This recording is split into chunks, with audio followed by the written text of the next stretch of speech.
Aujourd'hui, par la grâce du Créateur, je vais exposer une ruse des diables dans laquelle sont la majorité des gens. Quand je dis 90% et encore, je baisse le pourcentage. Je répète, 90% de ce que vous consommez sur les réseaux, c'est le fruit de ce que les diables suggèrent de l'invisible à ceux qui les relaient dans le visible.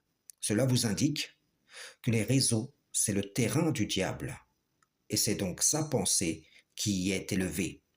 Quand je démontre que des gens ayant pignon sur rue, comme Kémy Séba ou Idrissa Berkane, ou encore la réalité que la presque totalité des discours religieux s'inscrivent dans le cadre des idéologies associatrices, cela rentre par une oreille et ressort par l'autre, sans avoir trouvé de place en vos cœurs, sans avoir eu d'effet sur vos comportements. Le Coran parle des gens qui vont dire: montre-nous ceux des djinns et des hommes qui nous ont égarés, que nous les placions sous nos pieds. Ces gens, c'est vous. Vous voudrez abaisser ce qu'aujourd'hui vous élevez. Vous êtes en train de relayer littéralement les suggestions des diables déguisés en discours enjolivés et de vous charger donc de fardeaux énormes. Ceci étant dit, voici la tromperie en question. J'ai vu une personne sunnite, mais ce que je vais dire sur cette personne, vous pouvez le transposer à toutes les idéologies, même aux individualistes qui forgent une divinité de leur propre passion. Cette personne dit: j'ai compris, il faut remettre la religion au centre de nos vies. Et elle a raison dans l'idée.